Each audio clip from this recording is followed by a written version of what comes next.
In both 2008 and 2012, President Obama drew record support from African Americans on his way to the White House. But in 2016, that crucial Democratic voter bloc does not appear to be showing up in the same numbers.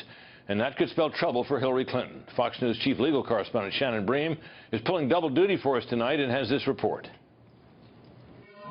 Democrats have to win the early vote. They've always done it. They run up the score. And in the last two elections, they succeeded with the help of the early African-American vote. This time around, it hasn't been quite so robust, as President Obama himself is warning Democrats. So far, the African-American vote is a little bit under what it was 12 and what it was in 08. Okay. And that means that there's some folks who came out for me and think it's less important this time.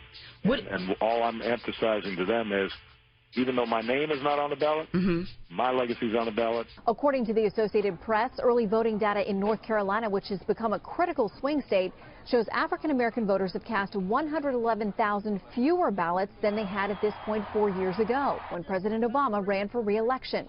Early voting there is down roughly 16% among blacks and up 15% among white voters. There are also indications that the early African-American vote is down this time in critical states like Florida and Ohio. While Clinton is expected to overwhelmingly win the black vote, just how good the turnout is could make all the difference in a tight race. For example, black voters made up 15% of all voters in Ohio in 2012, but just 9% back in 2004, when President George W. Bush carried the state.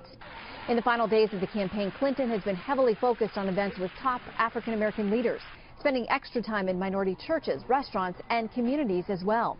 That's been true in Florida, where African-American early voting is off significantly versus 2012. Every one of you should vote early. How many of you have already voted?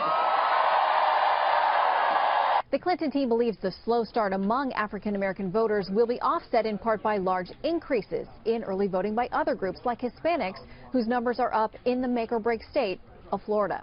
Britt? Shannon, thank you.